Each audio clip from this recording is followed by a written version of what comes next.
Hello dear students and friends, मैं PK Siddhant स्वागत करता हूं आपका अपने channel CSR and gem chemistry by Siddhant पे। और डियर स्टूडेंट्स, हम एक सीरीज चला रहे हैं जहां पर मैं आपके क्वेश्चंस के आंसर करता हूं। आपके जो भी कमेंट्स होते हैं, जो इंपॉर्टेंट क्वेश्चंस होते हैं, आपके जो भी आपके दिमाग में क्वेरी होती है, उनके आंसर्स करता हूँ मैं। इसके अलावा बहुत सारे क्वेश्चंस ऐसे हो जाते हैं जो भले ही आपने नहीं पूछे हों, लेकिन आपके बिल्कुल प्रॉपर यूज़ के क्वेश्चंस होते हैं। तो आप सभी मेरी इन वीडियोज़ को पूरा देखिए। मैंने और भी वीडियोज़ बनाई है, ये भी बना रहा हूँ। आप इन सारी वीडियोज़ को पूरा देखिए, क्योंकि होता क्या है ना कि जब आप किसी चीज़ को, जो काम आप कर रहे हैं, जिस टारगेट को आप पूरा करने जा रहे हैं, जो काम आप टारगेट किए हुए हैं, उसके बारे में ज़रूरी है कि आप उसके बारे में सब कुछ जानिए। आपको सब सारी बातें पता होनी चाहिए उसके बारे में, उस चीज़ के बारे में। सोचो, जब आप 11th-12th में थे तो आप IT के बारे में सोचते थे, तो आपको IT के बारे में चीज़ें पता होनी चाहिए थी। ये अलग बात है कि आपको उतनी चीज़ें पता नहीं थी कि IT में एग्जैक्टली क्या होता है। शायद आज अगर आप पीछे मुड़ के देखो तो आपको लगेगा कि अगर आपको IT के बारे में सारी चीज़ें पता होती तो आप और अच्छी तरीके से उसकी स्ट्रेटजी प्लान कर सकते थे, और अच्छे तरीके से आप उसको प्रिपेयर कर सकते थे। ठीक है, तो एग्जैक्टली यही चीज़ यहाँ भी है। आपके पास CSIR का जो ऑप्शन है आने वाले टाइम में, तो उसके बारे में अगर चीज़ें आपको भी अच्छी तरीके से नहीं पता होंगी, कल फिर आपको कल चल के हो सकता है कि आप अच्छा ना कर पाओ, तो आपको लगेगा यार चीज़ें पता होती और अच्छे तरीके से हम तैयारी कर सकते थे, और अच्छे तरीके से हम सब्जेक्ट को मतलब और अच्छे तरीके से सब्जेक्ट को प्रिपेयर करते, तो हमारा जो होता है रिजल्ट कंपेरेटिवली ज़्यादा अच्छा आता। ठीक है, चलिए ठीक है। तो डियर स्टूडेंट्स, आज हम लोग एक बहुत इंपॉर्टेंट टॉपिक डिस्कस करने वाले हैं। ठीक है, लगातार बच्चों ने मुझे कमेंट किए, पूछा कि सर फिजिकल केमिस्ट्री कैसे स्ट्रॉन्ग करें, ऑर्गेनिक केमिस्ट्री कैसे स्ट्रॉन्ग करें, इनऑर्गेनिक केमिस्ट्री कैसे स्ट्रॉन्ग करें। मतलब ठीक है, कुछ बच्चों ने पूछा। एक गर्ल हैं प्रिंसी शेखावत, उन्होंने पूछा है कि सर फिजिकल केमिस्ट्री को स्ट्रॉन्ग कैसे करें। ठीक है, इसमें मैंने ऐड कर दिया कि भाई ऑर्गेनिक को कैसे स्ट्रॉन्ग करें, इनऑर्गेनिक कैसे स्ट्रॉन्ग करें। एक गर्ल हैं श्रेया केमिस्ट्री नाम से उनका चैनल है। इन्होंने लिखा है कि main subject inorganic and physical है, ऑर्गेनिक से ऑर्गेनिक का क्या करें। ठीक है, ऑर्गेनिक से क्या क्या कौन कौन सा टॉपिक करें। ठीक है, तो ऐसे बहुत सारे क्वेश्चंस हम लोग एक एक करके इन सारे क्वेश्चंस को पहले हम लोग करते हैं। ठीक है, तो सबसे पहला क्वेश्चन है कि भाई फिजिकल कैसे स्ट्रॉन्ग करें। ज़्यादातर लोगों के साथ यही प्रॉब्लम है, क्योंकि लोगों के साथ होता क्या है ना कि लोग ऑर्गेनिक तो ज़्यादातर मुझे लगता है कि जब MSc होती है तो 80% बच्चों का तो जो स्पेशलाइजेशन होता है वो तो ऑर्गेनिक ही होता है। खुद मेरा भी था। ठीक है, तो बहुत कम बच्चे ऐसे होते हैं जो फिजिकल रख पाते हैं। उनको मोटिवेट करने वाला कोई नहीं होता, या थोड़ा सा वो फॉर्मुलेशन से डरते हैं, तो वो क्या करते हैं, ऑर्गेनिक रख लेते हैं। ठीक है, चलिए जो रख लिया वो तो कोई बात नहीं, उसमें तो कोई छेड़छाड़ नहीं कर सकते हैं। ऑर्गेनिक को आप स्ट्रॉन्ग पहले कर लीजिए। ऑर्गेनिक को स्ट्रॉन्ग करने के लिए कुछ मत कीजिए, आराम से क्लेडेन को उठाइए, क्लेडेन को लाइन बाय लाइन पूरा अच्छे से पढ़िए। जैसे मैं सारी वीडियोस रिलीज़ करता हूँ रिएजेंट नेम रिएक्शन की, मैंने बहुत एक एक पार्ट्स को ऐसे पढ़ाया है जिसमें कि सारे पार्ट्स को मैंने ब्रेक किए हुए हैं। ठीक है, ये कैसे उनको आप रिएजेंट्स को समझते हो, कैसे आप बड़े से बड़े क्वेश्चंस को 10 से 12 मिनट में बनने वाले क्वेश्चन को आप 5 से 10 सेकेंड में बना लो। आप देखो नेम रिएक्शन रिएजेंट उठा के देखो, आपको पता चल जाएगा कि मैं समय क्यों बोल रहा हूँ। प्लेलिस्ट में जाके देखो मेरे चैनल पे नेम रिएक्शन रिएजेंट, उसमें आपको ऐसे ऐसे टर्म्स के थ्रू मैंने सिखाया है कि जिन क्वेश्चन को करने में 10 मिनट का टाइम लगता है, उन क्वेश्चन को मैंने 10 सेकेंड में करके दिखाया। और आप गारंटी इस बात है कि आप उसको सीखोगे। आप चैनल पे जाके चेक करो, आपको समझ में आ जाएगी मेरी बात। नेक्स्ट बात जो यहाँ पर ये आ रही कि भाई ठीक है, तो फिजिकल केमिस्ट्री के लिए क्या किया जाए। तो भाई फिजिकल केमिस्ट्री के लिए आपको क्या करना है, सबसे पहले थोड़ा बेसिक सीखना है आपको। ठीक है, देखो सबसे पहले फिजिकल केमिस्ट्री अगर आपको स्ट्रॉन्ग करना, तो फिजिकल केमिस्ट्री को डायरेक्टली आप स्ट्रॉन्ग नहीं कर सकते। ठीक है, जो ऑर्गेनिक है उस ऑर्गेनिक को जिस वे में मैंने पढ़ाया है उस वे को 11th-12th या बेसिक लेवल की ऑर्गेनिक से ज़्यादा लेना देना नहीं है। ठीक है, आपको अगर बेसिक लेवल की ऑर्गेनिक नहीं आती अच्छे से तो भी कोई बात नहीं, आप यहाँ पर जो है आप ऑर्गेनिक सीख सकते हो। ठीक है, इनऑर्गेनिक के साथ भी लमसम ऐसा ही है कि अगर आपको बेसिकली कोऑर्डिनेशन के आपको केमिकल बॉन्डिंग पीरियड टेबल ये चीज़ें अगर आती हो ठीक ठाक से, ठीक है, तो आप बाकी की जो इनऑर्गेनिक है वो भी आप कर सकते हो। क्योंकि जैसे ऑर्गेनोमेट्रिक है, जैसे आपको कोऑर्डिनेशन है, इसमें बहुत ज़्यादा यूज, जैसे ऑर्गेनोमेट्रिक इतना मेजर टॉपिक है, या इनऑर्गेनिक का जो स्पेक्ट्रोस्कोपी, इसमें बहुत ये बड़ा मेजर टॉपिक है, लेकिन इसमें आपको जूनियर लेवल से इसको ज़्यादा लेना देना है नहीं। इसलिए इनऑर्गेनिक के साथ ये प्रॉब्लम नहीं है, लेकिन फिजिकल के साथ ये प्रॉब्लम है। अब ज़रा गौर से सोचो, फिजिकल में कौन कौन से टॉपिक आते हैं मेजर पॉइंट में। इलेक्ट्रोकेमिस्ट्री, ठीक है, थर्मोडायनेमिक्स, सॉलिड स्टेट, ठीक है, और भी कई टॉपिक्स हैं। आपको स्टैटिस्टिकल थर्मोडायनेमिक्स है, तो थर्मोडायनेमिक्स है, तभी तो स्टैटिस्टिकल थर्मोडायनेमिक्स है। क्वांटम केमिस्ट्री है भैया, क्वांटम केमिस्ट्री के लिए आपको इंटीग्रेशन वगैरह का जो टर्म है थोड़ा आपको अच्छे से पता होना चाहिए। तो मेरे कहने का मतलब ये है कि फिजिकल केमिस्ट्री को आप बिना बेसिक कॉन्सेप्ट के अच्छी तरह से नहीं सीख सकते। अगर आपके पास बेसिक कॉन्सेप्ट नहीं है तो फिजिकल के कुछ पार्ट्स को ही आप उठा पाओगे, जैसे कि ग्रुप थ्योरी हो गई, ठीक है।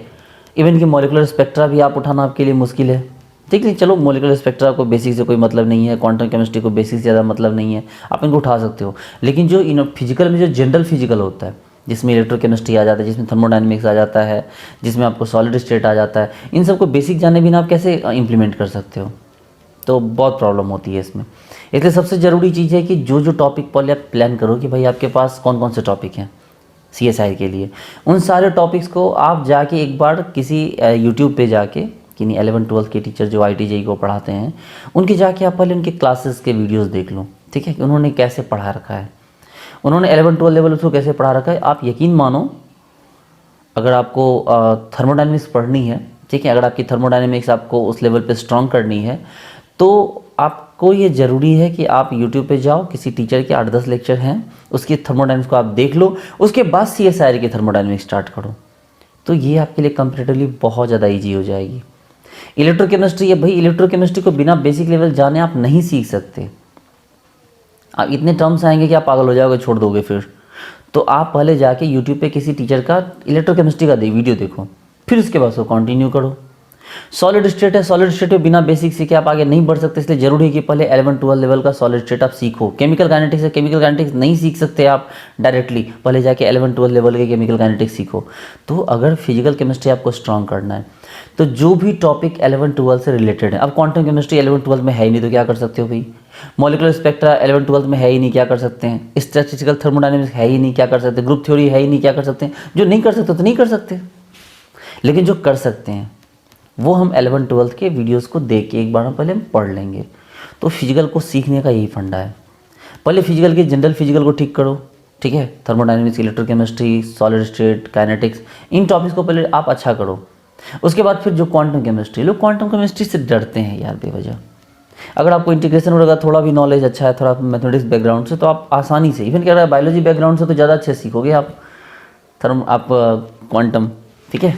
मेरे गुरुजी थे वसंत सिंह, वो बोलते थे कि जो मैथमेटिक्स बैकग्राउंड से है वो क्वांटम सीख जाएगा अच्छे से, और जो बायो बैकग्राउंड से वो तो और अच्छे सीखेगा। तो टफ नहीं है फिजिकल, ठीक है। लोग डरते हैं बेवजह, लोग डरते हैं इवन कि फिजिकल ज़्यादा आसान है। ऑर्गेनिक में तो थोड़ा भी बॉन्ड इधर हिल गया उधर हिल गया, बॉन्ड डबल बॉन्ड यहाँ के बदले वहाँ बन गया, न्यूक्लियोफाइल ने यहाँ के बदले किसी और लिविंग ग्रुप पे अटैक कर दिया, पूरा क्वेश्चन साफ हो जाएगा, नेगेटिव आ जाएगा। लेकिन फिजिकल में ऐसा नहीं है, ठीक है। अच्छा, अब अगर ऐसा हो कि फिजिकल मेरे इतने मोटिवेशन के बाद भी आपका फिजिकल सही नहीं हुआ, तो क्या एग्ज़ाम में छोड़ के चले जाए ना? ऐसी गलती मत करना कभी, छोड़ के नहीं जाना है। आप सबसे पहले एक लिस्ट बना लो कि फिजिकल में कौन कौन से टॉपिक आपसे नहीं हो रहे हैं, ठीक है। जो नहीं हो रहे हैं उनके फॉर्मूले तो एटलीस्ट रख सकते हो ना, उनके फॉर्मूले याद कर जाओ, उनके फॉर्मूलाज को देखो, याद कर लो अच्छे से, तब भी आपका काम बन जाएगा। तो कहने का मतलब ये है बच्चे लोग कि जो टॉपिक आपको समझ में नहीं आ रहा है, जिसको आप नहीं सीख पा रहे हैं, आप एटलीस्ट उनके फॉर्मूलाज याद कर लीजिए, ठीक है। जैसे आपको क्वांटम केमिस्ट्री है, उसमें हाइड्रोजन एटम हो गया, उसके जुड़े हुए बहुत इजी क्वेश्चंस आते हैं, परटर्बेशन थ्योरी हो गई, ठीक है, और भी है 1D 2D 3D, ठीक है। तो कहने मतलब ये 1D पार्टिकल 2D पार्टिकल इस टाइप के क्वेश्चन है जो बहुत ज़्यादा टफ नहीं होते, ठीक है। उसके बाद आपको ब्रैकेट वेक्टर होता है, ठीक है, बहुत सारी चीज़ें हैं, क्या क्या बताऊँ मैं आपको। तो इतना भी टफ नहीं है, आप अगर अच्छे से सीखोगे, ठीक है, तो बिना मैथमेटिक्स बैकग्राउंड के भी आप क्वांटम केमिस्ट्री सीख सकते हो, बिना मैथमेटिक्स बैकग्राउंड के भी आप स्टैटिस्टिकल थर्मोडायनेमिक्स सीख सकते हो। तो फिजिकल सीखने के लिए बहुत आपको परेशान होने की ज़रूरत नहीं, बस कॉन्फिडेंस बढ़ाओ सबसे पहले।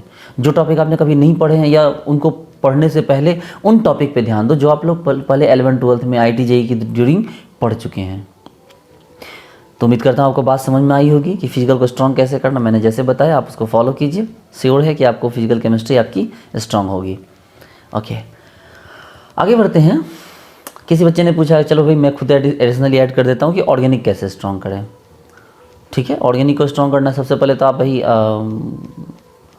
ऑर्गेनिक एक चेन है, असल में एक लिंक है ऑर्गेनिक। फिजिकल में क्या है कि थर्मोडायनेमिक्स को इलेक्ट्रो से मतलब नहीं, इलेक्ट्रो को काइनेटिक्स से मतलब नहीं, काइनेटिक्स को क्वांटम से मतलब नहीं, क्वांटम को स्टैट से मतलब नहीं। लेकिन ऑर्गेनिक में ऐसा नहीं है।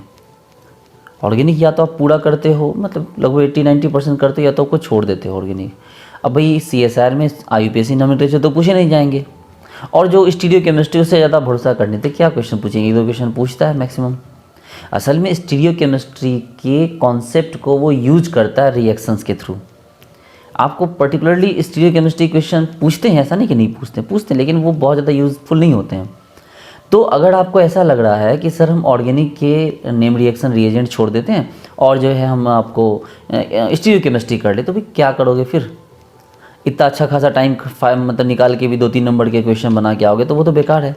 लेकिन अगर आपने स्टीरियो केमिस्ट्री सीख रहे हो तो साथ में आप जो है रिएक्शन मैकेनिज्म कर लो, नेम रिएक्शन कर लो, रिएजेंट कर लो, तो आप कंपेरेटिवली ज़्यादा सेफ जोन में पहुँच जाओगे। देखिए होता क्या है ना, आपके लिए ज़रूरी है पहले कि नेम रिएक्शन रिएजेंट के आपको नाम याद हो। तो आप एस एन सान्याल की बुक खरीद लो, पतली सी बुक आती है, और उस बुक को अच्छे से पढ़ लो। उसको पढ़ो ही नहीं, बल्कि उसको, अगर आपकी ऑर्गेनिक वीक है, अगर आपको ऑर्गेनिक में कॉन्फिडेंस नहीं आ रहा, समय कम है, तो उसके सारे नेम रिएक्शन रिएजेंट को रट जाओ। अगर आपके पास टाइम नहीं है, अगर सीखने का टाइम नहीं है तो रट जाओ फिर, इसमें ये होता है, इस रिएजेंट से ये होता है, इस रिएजेंट से ये होता है, फिर भी 4-5 क्वेश्चन जरूर बन जाएंगे आपके। ठीक है, तो कहने का मतलब ये है कि आप कंपेरेटिवली कुछ ना करने से बेटर है कि कुछ कर लेना।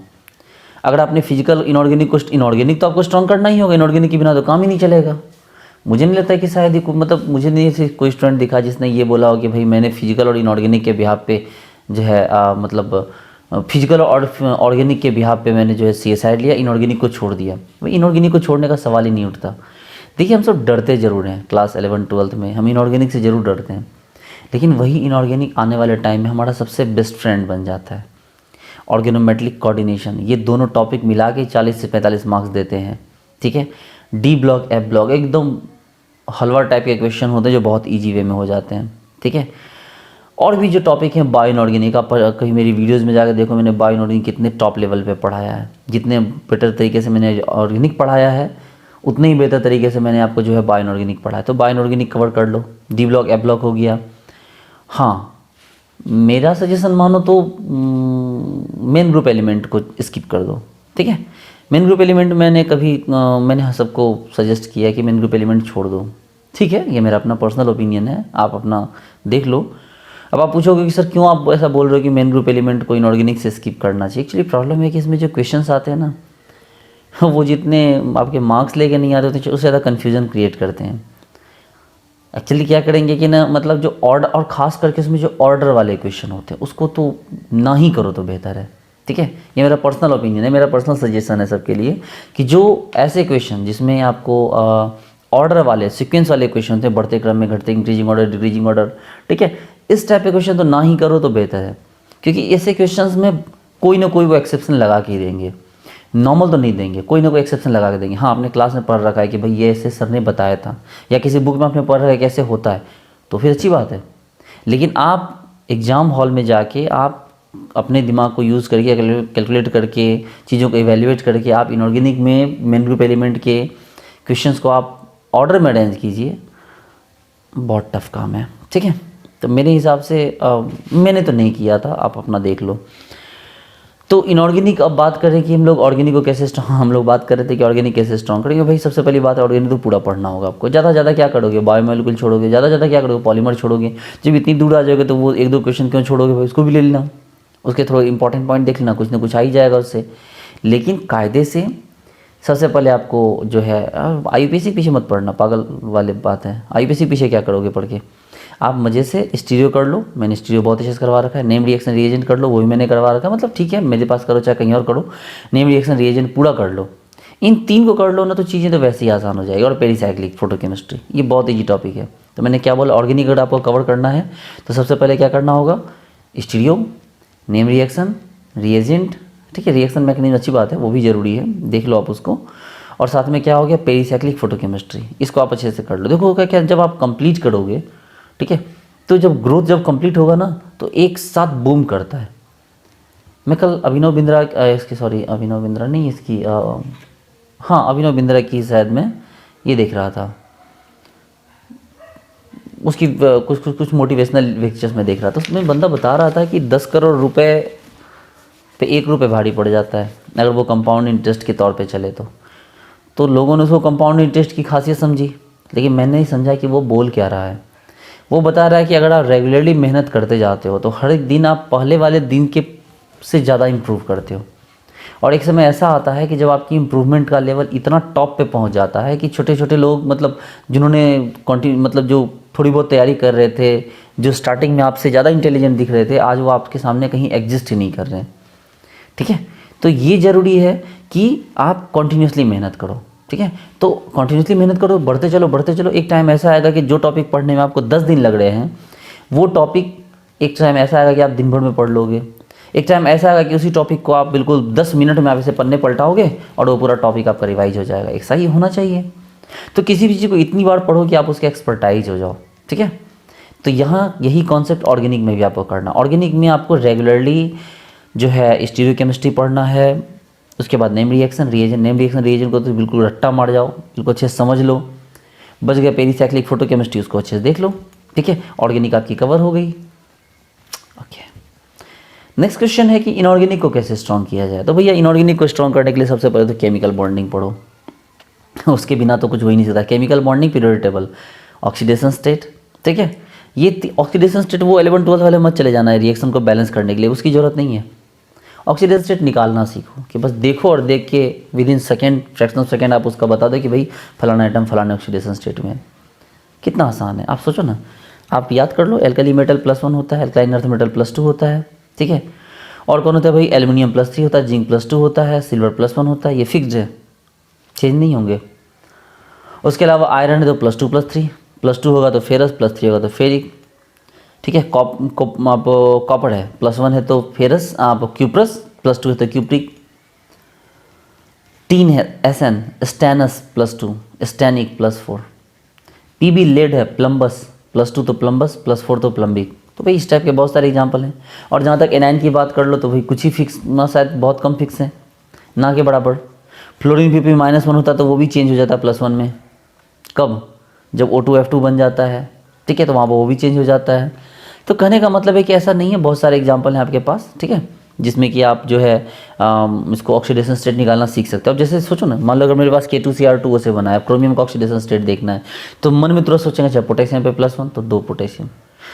O7 है, 7 × -2 तो -14, -14 +2 -12, और -12 को 0 को उस पार ले जाओ तो +12, और 2 क्रोमियम के लिए 2x था तो 2 इसके नीचे लगा दो तो x क्या हो गया आपका +6 हो गया।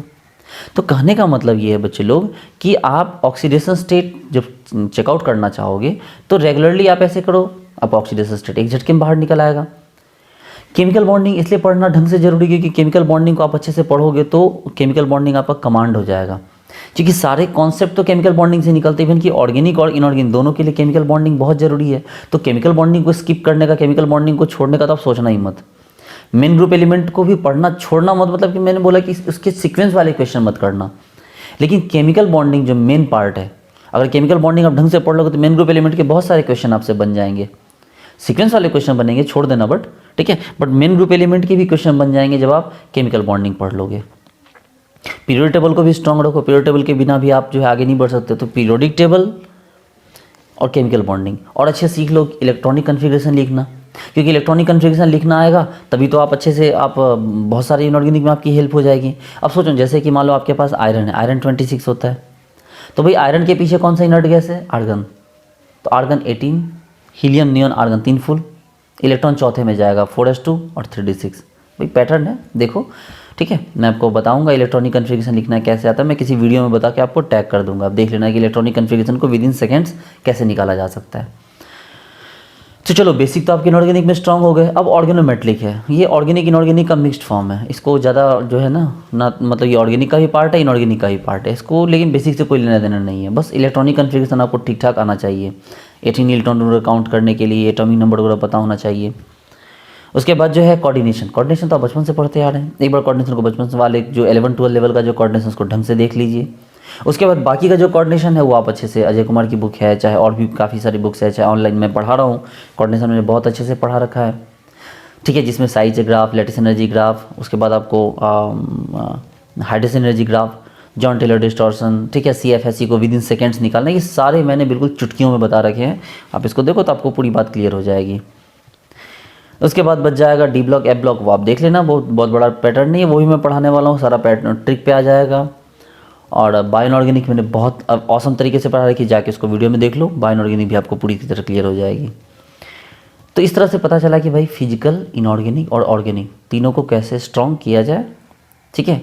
अगर आप बहुत बेटर रैंक बूस्ट करना चाहते हैं, बिल्कुल टॉप रैंक में आना चाहते हैं, फिर तीनों को लेके चलिए। सिर्फ क्वालिफाई करना है तो दो को पकड़ लीजिए, कम समय अगर आपके पास, दो को पकड़ लीजिए, एक को ठीक ठाक देख लीजिए।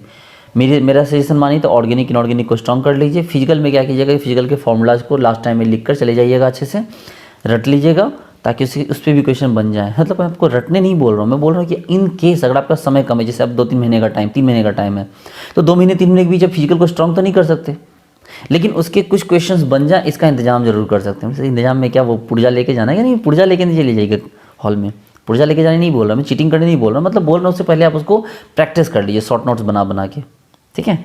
चलिए अगले क्वेश्चन पे चलते हैं। तो शाहिद केमिस्ट्री, इन्होंने लिखा है कि सर रैंक इम्प्रूव कैसे करते हैं। भैया रैंक इम्प्रूव कैसे करोगे, इन्होंने बताया कि सर इनका जो है JRF हो रखा है, इनको रैंक इम्प्रूव करना है, इनका JRF जो रैंक है वो अंडर, मतलब 50 से ऊपर है, इनको जो है अंडर 10 रैंक लाना है।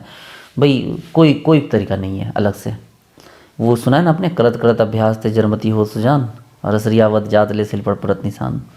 तो प्रैक्टिस करते रहिए, एक ही चीज़ को इतनी बार पढ़िए कि आप उसके एक्सपर्टाइज है। बहुत अच्छी बात है, मैंने खुद 2-3 बार JRF किया है, ठीक है, नेट किया है कई बार। तो करने के लिए कुछ अलग से नहीं होता है, ऐसा नहीं कि आपको रैंक बूस्ट करने के लिए फिर अलग से कुछ करना होगा, बस आपने जो पढ़ा बस उसको पढ़ते जाइए। देखिए होता है ना, जब किसी चीज़ को नए में हम किसी टॉपिक को अगर हम 10 दिन में पढ़ रहे हैं, वही टॉपिक फिर कुछ दिन बाद हमारा 5 डेज में कंप्लीट होता है, फिर कुछ दिन बाद वो 1 दिन में कंप्लीट होता है, फिर कुछ दिन बाद वो 2-3 घंटे में कंप्लीट होता है, और फिर एक ऐसा भी टाइम होता है कि वो पूरा टॉपिक हम ऐसे ऐसे पन्ने पलट देते हैं और 10 मिनट हमारा टॉपिक खत्म होता है। बस यही तरीका है रैंक बूस्ट करने का, प्रैक्टिस करते रहिए, ठीक है। अच्छा चलिए मैं आपको अपनी तरफ से कुछ सजेस्ट करता हूँ। आप सबसे पहले अपने टॉपिक्स का लिस्ट बनाइए कि भाई कौन से टॉपिक आपके सबसे स्ट्रांग है, कौन से टॉपिक आपके नॉर्मल हैं, कौन से टॉपिक बिल्कुल वीक हैं आपके। इन टॉपिक्स का आप जो है चार्ट बनाइए, और अपने रूटीन में, जो रूटीन आपको बनाना होगा, रूटीन बनाते हैं ना, पढ़ते हैं रूटीन से, नहीं पढ़िएगा तो कुछ नहीं होगा, पहले बता दे रहे, रूटीन बनाइए 4 बजे सुबह से, ठीक है, पढ़ने का ब्रह्म मुहूर्त में। तो भाई रूटीन बहुत ज़रूरी है आपके लिए। तो अपने रूटीन में ज़्यादा टाइम दीजिए उन टॉपिक्स को जगह आप रैंक इम्प्रूव करना चाह रहे हैं, ठीक है, आपको चाहिए कि रैंक अंडर 10 अंडर 20 आए, तो आप वहाँ पर क्या करो कि अपने जो टाइम पीरियड है, जो आपका रूटीन है, उस रूटीन में ऐसे टॉपिक्स को शामिल करो जो कि आपका कंसिस्टेंटली वीक है। अगर फिजिकल का कोई टॉपिक आपको जो है नहीं समझ में आता, वो वीक है आपका, आप उसको शामिल करो इस टॉपिक में, इस टाइम पीरियड में, ठीक है, अपने नए रूटीन में, और नए रूटीन में उसको टाइम देके ज़्यादा उसको पढ़ो। देखो वो टॉपिक स्ट्रांग होगा, जो स्ट्रांग है वो तो है ही, उसको तो कम प्रैक्टिस की ज़रूरत है। लेकिन यहाँ पर चूंकि आपको रैंक इंप्रूव करना है, इसलिए जो टॉपिक आपका वीक है उन टॉपिक्स को भी आपको स्ट्रांग करना होगा। ये सबसे बेस्ट तरीका है, बाकी छोटी मोटी चीज़ें आप खुद सोच लेना।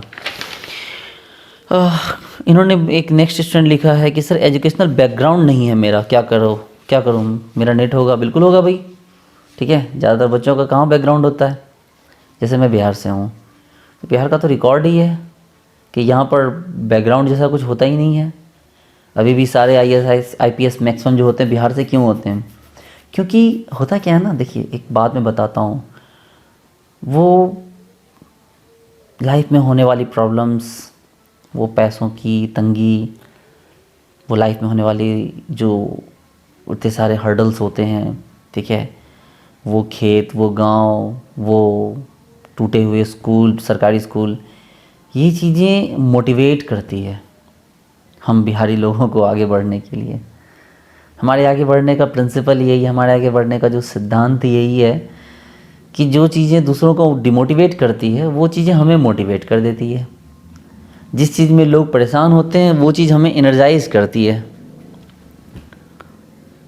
लोग गरीब हों तो उनको प्रॉब्लम होती है, हम गरीब हों तो ये चीज़ हमारे लिए एक पॉजिटिव पॉइंट होती है कि भाई हम तो गरीब हैं। आगे खाई पीछे गड्ढा, जाएं तो कहाँ जाएं, एक ही रास्ता है कि बस पढ़ाई करो, सीधे ऊपर निकलना है तो पढ़ाई करो, पढ़ाई के अलावा कोई ऑप्शन नहीं होता। तो ठीक है बच्चे, बैकग्राउंड कोई मतलब नहीं रखता है। कभी हमारे बिहार आइए तो आपको सीखने के लिए मिलेगा कि यहाँ पर जितने भी सक्सेसफुल लोग हैं, जितने भी IAS IPS यहाँ से निकलते हैं, उन सबका कोई बैकग्राउंड होता ही नहीं है किसी के पापा मजदूरी कर रहे हैं, किसी के पापा हल चला रहे हैं, किसी के पापा किसान हैं, खेती कर रहे हैं, ठीक है। तो इस टाइप के लोग होते हैं। अभी मैंने एक लास्ट ईयर मैंने एक लड़के के बारे में पढ़ा, उसको जयपुर के एम्स में एडमिशन मिला है। वो बच्चा रैक पिकर था, मतलब कंधे पे बोरा लेके उसमें वो कूड़े बीनता था और कूड़े बीन के वो पढ़ाई करता था। और उस बंदे ने नीट के एग्ज़ाम में बहुत बेहतरीन तरीके से परफॉर्म किया और उसको राजस्थान एम्स मिला। अब वही सोचो, आपका बैकग्राउंड कितना भी वीक हो, ऐसा तो नहीं हो सकता है ना। ऐसे लोगों को दिल से सैल्यूट है भाई, ठीक है। तो इसलिए परेशान मत हो, बैकग्राउंड जैसा कोई टर्म नहीं होता। आप बस मेहनत करते जाओ, सब सही हो जाएगा, ठीक है। आगे बढ़ें। एक क्वेश्चन है कि सर CSIR के बाद PhD करना चाहिए क्या? हाँ तो भाई क्या करोगे, CSIR के बाद PhD नहीं करोगे क्या? CSIR की फेलोशिप का क्या करोगे? अगर PhD नहीं करोगे तो फेलोशिप नहीं मिलेगी। हाँ ये पूछो कि भाई IT से करें कि या नॉन IT से करें, भाई IT से करो। PhD बहुत ज़रूरी हो गई है। 30 मार्क्स PhD के लिए मिलते हैं असिस्टेंट प्रोफेसर की रिक्रूटमेंट में, 10 मार्क्स जो होते हैं उसके पेपर पब्लिश के मिलते हैं। आप PhD तो लोकल यूनिवर्सिटी से कर लोगे, पेपर कैसे पब्लिश करोगे? अगर छोटी मोटी यूनिवर्सिटी होगी जो ढंग की नहीं है, या आपको लग रहा है कि सर हम यहाँ पर सिर्फ काम चलाओ तरीके से काम कर लेंगे, तो पेपर कैसे पब्लिश करोगे बबुआ? पेपर थोड़ी पब्लिश होगा। इसलिए CSIR है तो JRF, अगर CSIR JRF है तो PhD भी करो और IT से करो, अच्छी जगह से करो, ठीक है। तिकड़मबाजी मत करो। नेक्स्ट क्वेश्चन पूछा है कि सर दूसरों को देख के फ्रस्ट्रेशन होती है, मतलब सीनियर्स को देख के फ्रस्ट्रेशन होती है। अरे यार, अब आप सीनियर्स को देखोगे तो फ्रस्ट्रेशन होगी ही। आप ऐसे लोगों को क्यों देखते हो जो 2 साल 3 साल से बैठ के तैयारी कर रहे हैं? आप ऐसे लोगों को देखो ना जो रनिंग में रिजल्ट थे, उनको भी तो देख सकते हो। तो बुरा क्यों देखते हो? अच्छा देखो ना, वो कहावत सुनिए ना, बुरा जो देखन मैं चला, बुरा न मिलिया कोई, जो मन खोजा अपना मुझसा बुरा न कोई। तो डीमोटिवेशन आप बाहर क्यों ढूंढ रहे हो, और खुद में ढूंढो ना। ऐसे डिमोटिवेट हो जाओगे, ऐसे सुसाइड करने का मन करेगा, हैं?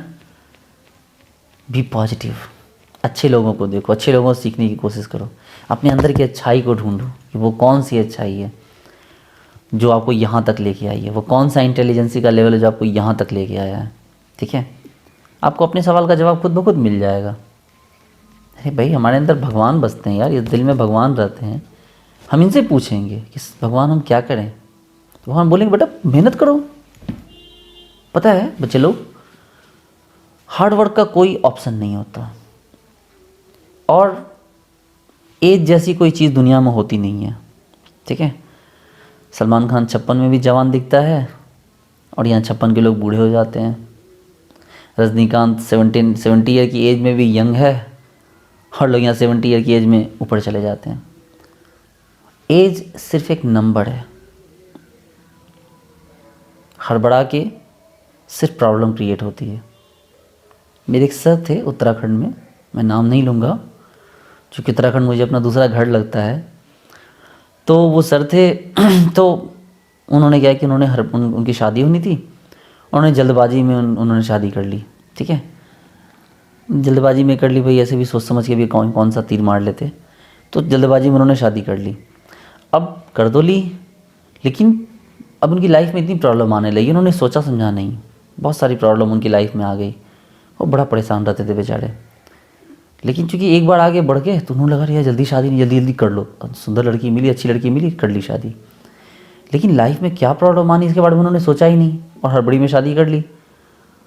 अब बेचारे इतने डिप्रेशन में रहते हैं कि मतलब ही 40 ईयर की भी एज नहीं है, दिखते हैं 50-55 के।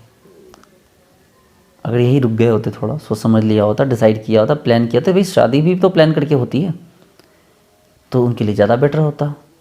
तो बच्चे लोग, कहने का ये मतलब है ना कि ज़रूरी नहीं कि किसी भी काम को हम सोच लिए कि भाई करना है तो करना। भाई हड़बड़ा के तो लोग अपने कैरियर पे लात मार देते हैं, कैरियर पे कुल्हाड़ी मारते हैं। इसको तो शायद आप अभी नहीं समझ रहे हो, लेकिन आप आने वाले टाइम में समझोगे। कोई भी काम हड़बड़ा के मत करो, ठीक है। कोई भी काम एक दिन में नहीं होता, बीतने दो, समय जाने दो। आपको पता है ये जो यूट्यूब चैनल है, इस चैनल को प्लान कर रहा था मैं 6 मंथ से। मैंने 6 मंथ सोचा इस चैनल के बारे में। इससे पहले मैंने दूसरा चैनल बनाया था जिस चैनल पे ग्रोथ नहीं मिली मुझे। 1 साल पहले मैंने बनाया था, 1-1.5 साल पहले। फिर मैंने ड्रॉप आउट कर दिया। मैं सोचता रहा, प्लान किया, 1 महीने, 2 महीने, 3 महीने, 4 महीने, 6 महीने। और जब मेरा प्लान बिल्कुल लगा कि भाई ये तरीका, इस वे में काम करना है, तो मैं उतरा और मैंने काम करना शुरू किया। देखिए चैनल मोनेटाइज, मतलब जो है, खैर चैनल जो बिल्कुल बहुत अच्छा खासा ग्रोथ है। तो लाइफ में कोई भी काम करो, अच्छा खासा सोचने का टाइम लो। कोई भी डिसीजन लेना है पहले सोचो समझो, वो डिसीजन के लॉन्ग रूट को देखो, लॉन्ग टाइम इफ़ेक्ट को देखो। इसलिए अगर ये सवाल आप पूछ रहे हो कि सर दूसरों को देख के फ्रस्ट्रेट हो जाए, तो ये तो बिल्कुल गलत बात है भाई। ठीक है, सफलता आपको भी मिलेगी। मेरे कई फ्रेंड्स होंगे, आपने भी देखा होगा कि भाई लोग शुरू में एग्ज़ाम देते हैं, एक भी नहीं होता। मेरे कई फ्रेंड्स ऐसे जो स्टार्टिंग में दे रहे थे, रेलवे का एग्ज़ाम दे रहे थे, नहीं हो रहा था, बैंकिंग दिए वहाँ भी नहीं हुआ, ठीक है, एसएससी दिए वहाँ भी नहीं हुआ, लेकिन 3-4 साल मेहनत करने के बाद एक समय उनका सिचुएशन ऐसा हो गया कि एक साथ 4-5 कॉल लेटर उनके घर पे आ जाते थे। उनको डिसाइड करना पड़ता था, मतलब अक्रम बक्रम करना पड़ता था, अक्रम बक्रम, ठीक है, कि भाई कौन सा जॉब लूँ। तो कहने का मतलब ये है ना बच्चे कि समय दो अपने आप को समय दो, अपने कंडीशंस को समय दो, चीज़ें अपने आप ठीक हो जाएंगी। नेक्स्ट है कि भाई क्या पढ़ाना ज़रूरी है CSIR के लिए? बिल्कुल ज़रूरी है भाई, ऐसे बड़ी तो बात हो ही नहीं सकती है। CSIR करना चाहते हो, पढ़ाओगे नहीं, एटा ना चॉल्वे, ऐसे कैसे होगा? CSIR करना तो पढ़ाओ भाई, 11th-12th को पढ़ाओ, चाहे BSc को पढ़ाओ, चाहे MSc पढ़ाओ, जो मन में आए पढ़ाओ, क्योंकि CSIR को आपका बचपना नहीं चाहिए। CSIR के थ्रू आपको प्रोफेसर बनाया जाना है। और भैया जहाँ प्रोफेसर बनने की बात करते हो वहाँ आपको पढ़ाना ही ना है तो क्या करोगे कॉलेज में जाके? एज ए गेस्ट प्रोफेसर ही मान लो ज्वाइन करते हो, पढ़ाओगे ना भाई? कुछ नहीं करते, PhD करोगे तो वो भी आपके जो गाइड होंगे बोलेंगे जाओ मेरी क्लास ले लो। पढ़ाना तो ज़रूरी है।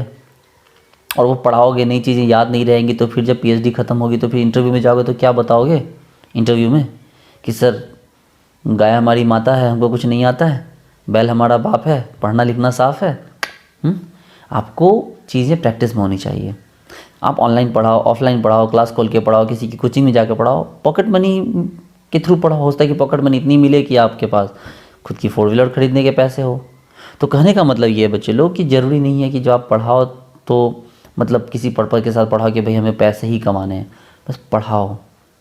मैं तो सजेस्ट करूँगा कि जब बच्चे पार्ट 1 पार्ट 2 में होते हैं, 12th पास करके जाते तभी से वो पढ़ाना स्टार्ट करें। किसी भी लेवल को पढ़ाएंगे, पढ़ाएं ज़रूर। 1 घंटा रूटीन बना ले, जैसे जिम जाने का रूटीन होता है, खाना खाने का रूटीन होता है, वैसे ही हमारा पढ़ाने का रूटीन होना चाहिए।